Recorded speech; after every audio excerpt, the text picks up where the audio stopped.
Primeira Carta de João, capítulo 1. Desde o primeiro dia estávamos lá participando de tudo. Ouvimos com nossos ouvidos, vimos com os próprios olhos, tocamos com as mãos. A palavra da vida se manifestou bem diante de nós. Somos testemunhas oculares. Agora, sem floreios, contamos tudo a vocês. O que testemunhamos foi simplesmente incrível. A infinita vida do próprio Deus tomou forma diante de nós. Nós o vimos e o ouvimos, e agora estamos contando a vocês, para que, como nós, tenham a experiência da comunhão com o Pai e o Filho Jesus Cristo. A razão de eu estar escrevendo é apenas esta. Queremos que vocês desfrutem isso também. A alegria de vocês duplicará a nossa. Esta é, em essência, a mensagem que ouvimos de Cristo e passamos a vocês. Deus é luz, pura luz. Nele não há nenhum traço de escuridão. Se afirmarmos que andamos com Ele e continuamos a tropeçar por falta de luz, obviamente estamos mentindo. Não vivemos o que afirmamos.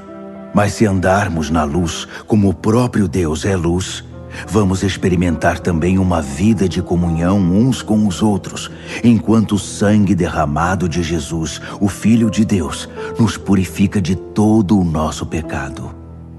Se afirmarmos que estamos livres do pecado, estaremos apenas enganando a nós mesmos. Uma declaração dessas é um erro absurdo. Mas se admitirmos nossos pecados e os confessarmos, Ele não vai deixar de nos atender. Ele é fiel a si mesmo. Ele perdoará nossos pecados e nos purificará de todo erro. Se afirmarmos que nunca pecamos, contradizemos Deus. Fazemos dele um mentiroso. Uma declaração dessas simplesmente revela nossa ignorância a respeito de Deus. Primeira de João, capítulo 2. Escrevo isto, filhos queridos, para orientá-los a não pecar. Mas se alguém cometer pecado, temos um amigo sacerdote na presença do Pai, Jesus Cristo, o justo. Quando Ele se entregou como sacrifício por nossos pecados, resolveu para sempre o problema do pecado. Não apenas os nossos, mas os do mundo inteiro. Esta é a forma de ter certeza de que conhecemos Deus da maneira correta: guardar seus mandamentos. Se alguém afirma, eu o conheço bem, mas não guarda seus mandamentos, é um mentiroso. Sua vida não combina com suas palavras. Mas aquele que guarda a palavra de Deus demonstra o amor amadurecido de Deus. É o único meio de saber que estamos em Deus. Quem afirma ser íntimo de Deus deve viver o mesmo tipo de vida que Jesus viveu. Meus amigos, não estou escrevendo nenhuma novidade. Esse é o mandamento mais antigo que temos, e vocês o conhecem muito bem. Sempre esteve implícito na mensagem que vocês ouviram, mas talvez seja novo também, pois recentemente se manifestou em Cristo e em vocês. As trevas saem e a luz verdadeira começa a brilhar. Quem diz que vive na luz de Deus e odeia o irmão, ainda está na escuridão. Quem ama seu irmão habita na luz de Deus e não impede que brilhe a luz dos outros. Mas quem odeia ainda está na escuridão, tropeçando, e não sabe que o fim está próximo, pois não consegue enxergar nada. Quero lembrá-los, meus filhos queridos, de que os pecados de vocês foram perdoados em nome de Jesus. Vocês, veteranos, estavam no princípio e conhecem aquele que começou todas as coisas. Vocês, iniciantes, conquistaram uma grande vitória sobre o maligno. Uma segunda lembrança. Vocês conhecem o Pai por experiência pessoal. Vocês, veteranos, conhecem aquele que começou tudo. E vocês, iniciantes, quanta vitalidade e força! A palavra de Deus floresce em vocês. Sua comunhão com Deus os capacita a vencer o maligno. Não amem os costumes do mundo. Não amem os valores do mundo. O amor do mundo sufoca o amor do Pai. Praticamente tudo o que acontece no mundo Desejo de seguir o próprio caminho, de querer tudo para si, de parecer importante, não tem nada a ver com o Pai. Tudo isso o afasta do ser humano. O mundo e seus desejos vão passar, mas quem faz o que Deus quer está garantido na eternidade. Filhos, o tempo está quase se esgotando. Vocês ouviram a notícia de que o anticristo está chegando? Bem, eles estão em toda parte.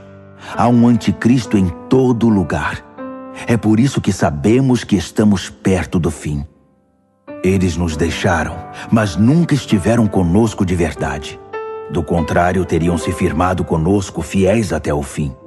Quando nos deixaram, mostraram quem são de fato e que nunca foram dos nossos. Mas vocês são. O Santo ungiu vocês, e vocês sabem disso. Eu não escreveria para dizer algo que não sabem, mas para confirmar a verdade que já é conhecida e para lembrar que a verdade não produz mentiras. Então, quem está mentindo aqui? Ora, aquele que nega que Jesus é o Cristo divino. É isto que faz um anticristo: negar o Pai e negar o Filho. Quem nega o Filho não tem parte com o Pai, mas afirmar o Filho é abraçar o Pai. Não se afastem do que ouviram desde o princípio, a mensagem original, que ela permeie a vida de vocês. Se o que ouviram desde o princípio criou raízes, vocês viverão plenamente no Filho e no Pai. É exatamente o que Cristo prometeu: vida eterna, vida de verdade. Escrevi para diverti-los quanto aos que tentam enganá-los. Mas eles não são páreo para o que está profundamente enraizado no coração de vocês: a unção de Cristo, nada menos que isso. Vocês não precisam que ninguém apresente nenhum ensino novo. A unção de Cristo ensina a verdade sobre tudo acerca de vocês mesmos e dele, sem a contaminação da mentira. Vivam verdadeiramente aquilo que aprenderam. Agora, filhos, permaneçam com Cristo. Vivam plenamente em Cristo e estaremos prontos quando Ele se manifestar. Prontos para recebê-lo de braços abertos, sem motivo de vergonha e sem desculpas esfarrapadas. Uma vez que vocês estão convencidos de que Ele é correto e justo, não terão dificuldades de reconhecer que todos os que praticam a justiça são os verdadeiros filhos de Deus. 1 de João, capítulo 3. Que amor maravilhoso o Pai nos concedeu! Vejam só, somos chamados filhos de Deus. É o que realmente somos. Mas é por isso também que o mundo não nos reconhece nem nos leva a sério, porque não tem ideia de quem Ele é ou do que pode fazer. Mas, amigos, é exatamente isto que somos, filhos de Deus, e é apenas o começo. Quem pode dizer como será o fim?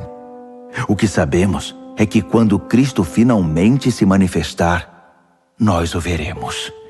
E então seremos como Ele. Todos os que esperam sua vinda devem estar preparados, tendo como modelo a pureza gloriosa da vida de Jesus. Os que não se importam com a vida de pecado fazem uma perigosa oposição à lei de Deus, porque o pecado é uma grande ruptura da ordem divina. Vocês sabem que Cristo se manifestou para eliminar o pecado. Não há pecado nele, e o pecado não faz parte do seu projeto. Ninguém que viva profundamente em Cristo vai fazer do pecado uma prática.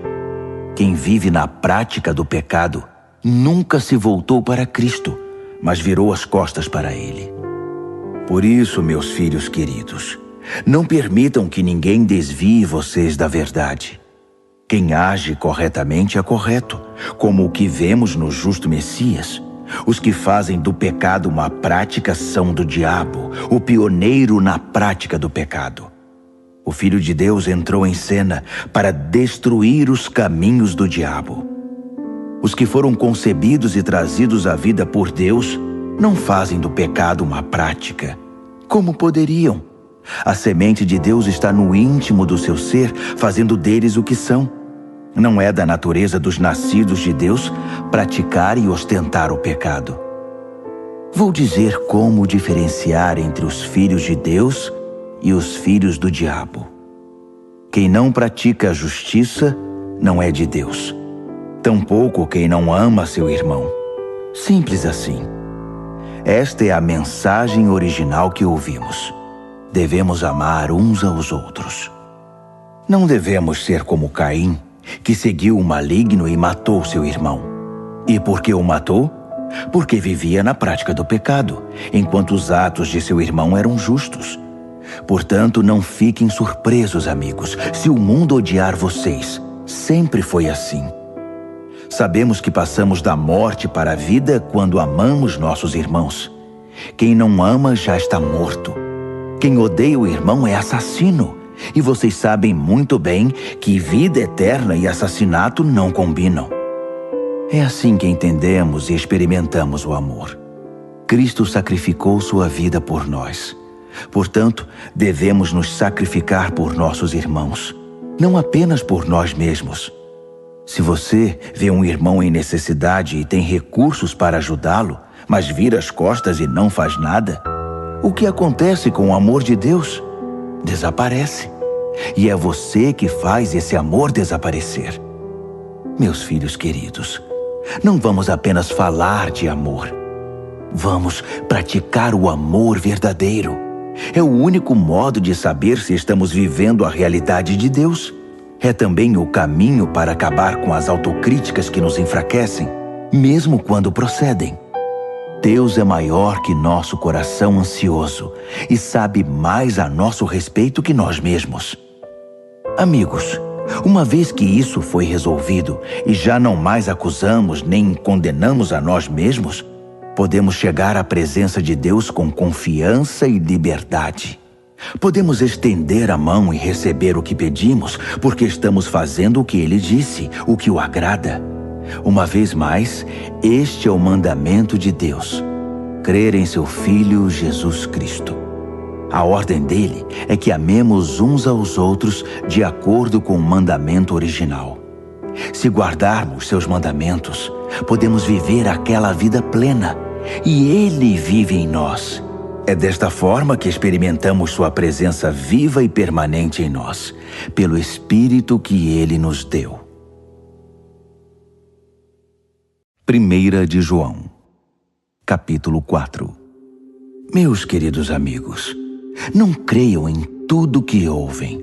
Examinem cuidadosamente o que os outros dizem.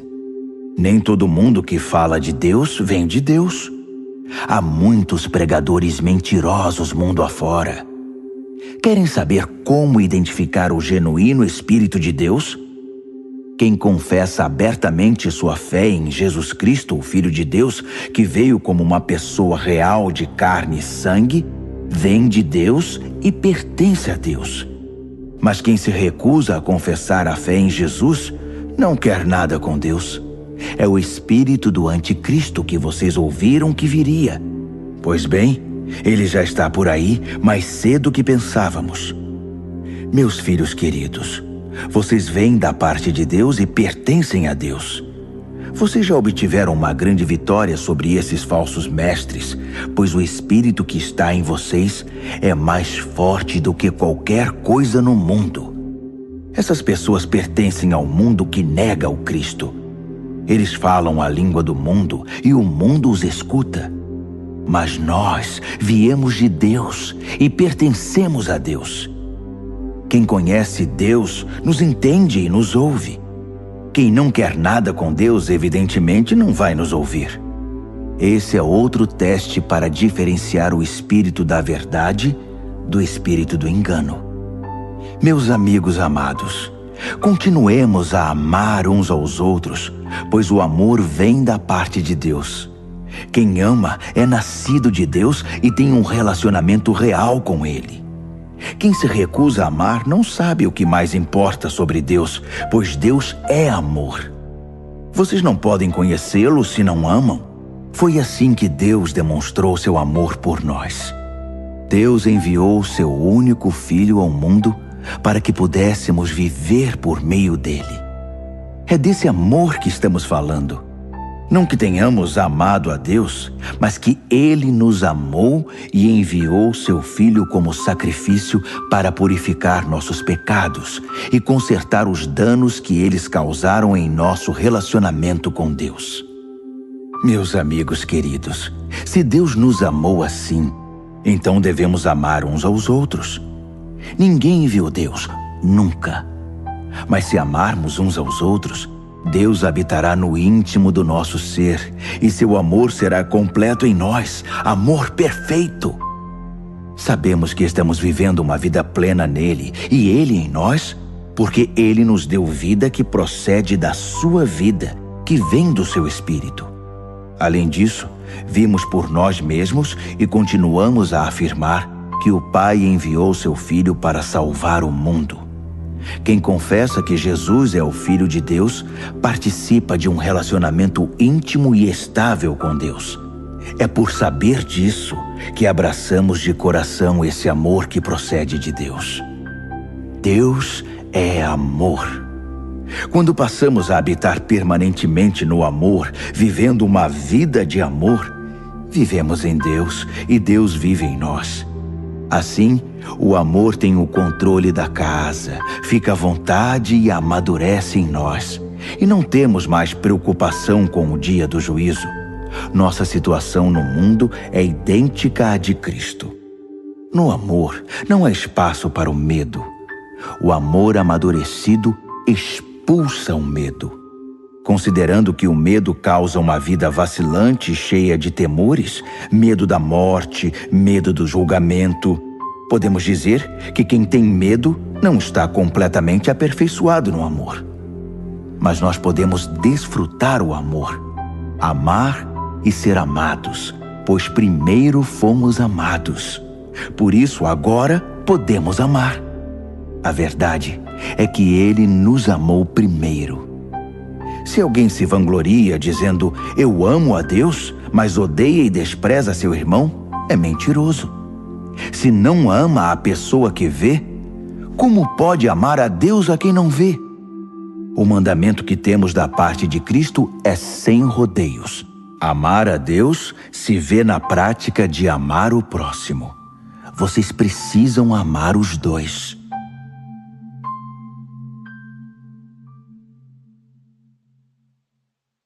1 de João, capítulo 5.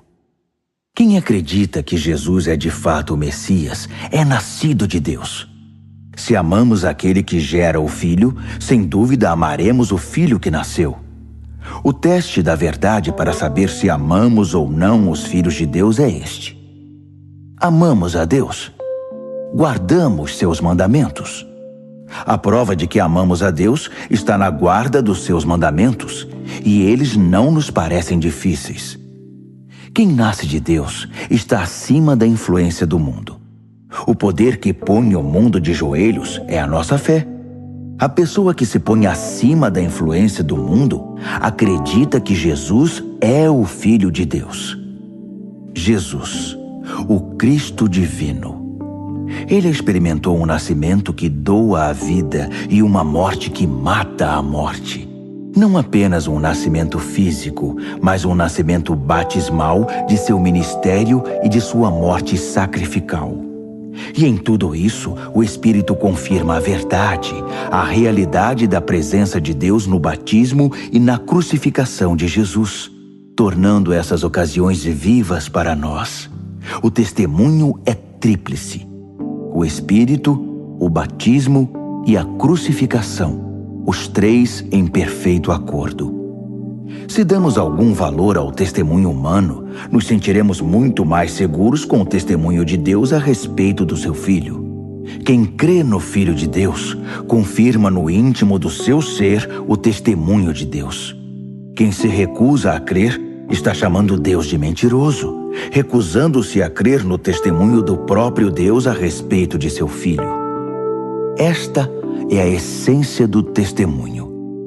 Deus nos deu vida eterna, e a vida está em seu Filho. Por isso, quem tem o Filho tem a vida. Quem rejeita o Filho, rejeita a vida. Meu propósito em escrever é simplesmente este: que vocês que creem no Filho de Deus saibam que, sem sombra de dúvida, têm a vida eterna. A realidade, não a ilusão. Na presença dele, temos confiança e liberdade para fazer nossos pedidos de acordo com sua vontade, na certeza de que ele nos ouvirá. E se temos essa certeza, sabemos que a resposta é garantida.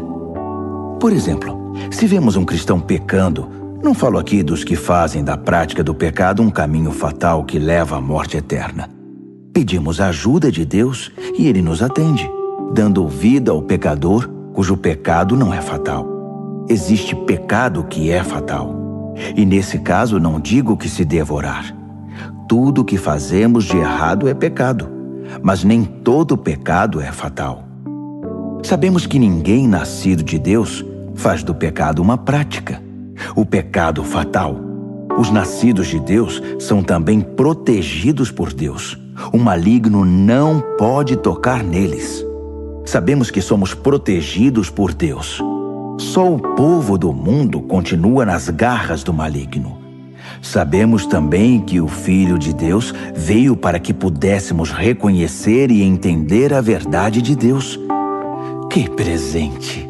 E que vivemos na própria verdade, no Filho de Deus, Jesus Cristo. Jesus é, ao mesmo tempo, Deus verdadeiro e vida verdadeira. Filhos queridos, cuidado com as imitações.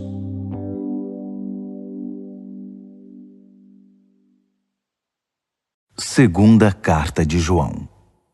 Minha querida comunidade, amo vocês de verdade, e não estou sozinho. Todos os que conhecem a verdade e permanecem conosco amam vocês.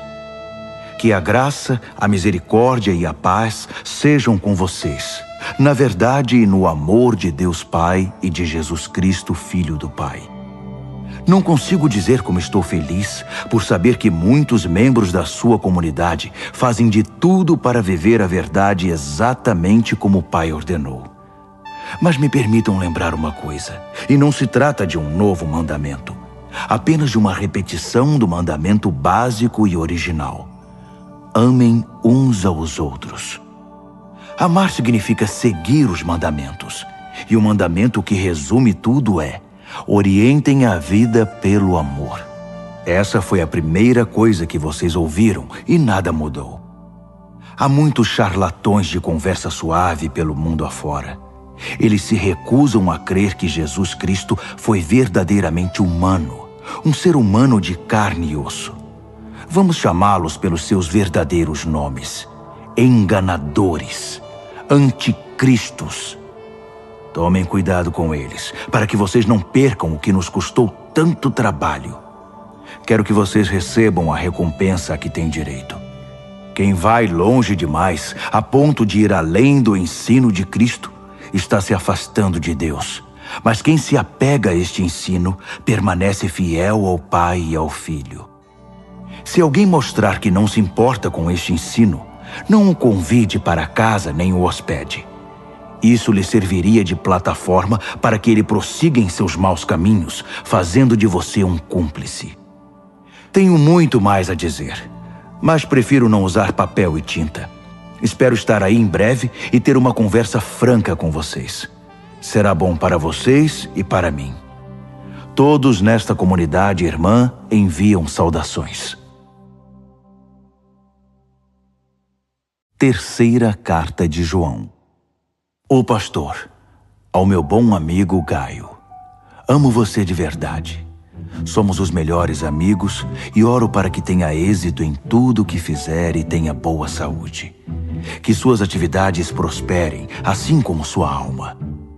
Fiquei muito contente quando alguns amigos chegaram e trouxeram notícias de que você está firme no caminho da verdade. Nada me deixa mais feliz que receber notícias de que meus filhos continuam firmes no caminho da verdade. Prezado amigo, quando você recebe em casa os irmãos em Cristo, mesmo quando são desconhecidos, sua fé aparece na prática. Eles fizeram um relatório completo para a igreja aqui, um verdadeiro sermão acerca do seu amor. É um bom trabalho esse que você está fazendo, ajudando os viajantes, dando-lhes hospitalidade digna do próprio Deus. Eles se abrigam sob a bandeira do nome e não recebem ajuda dos que não são cristãos. Por isso merecem qualquer ajuda que possamos dar. Quando providenciamos cama e comida para eles, tornamo-nos companheiros deles na proclamação da verdade. Anteriormente escrevi algo parecido para a igreja, mas Diótrefes, que gosta de estar em evidência, deturpou meu conselho. Se eu for, estejam certos de que vou chamá-lo à responsabilidade por espalhar notícias falsas sobre nós. Como se não bastasse, além de recusar hospitalidade aos viajantes cristãos, tenta impedir os outros de fazê-lo. Pior ainda, em vez de convidá-los, ele os expulsa. Amigo, não tenha parte nessa maldade. Sirva de exemplo. Quem faz o bem, faz o trabalho de Deus.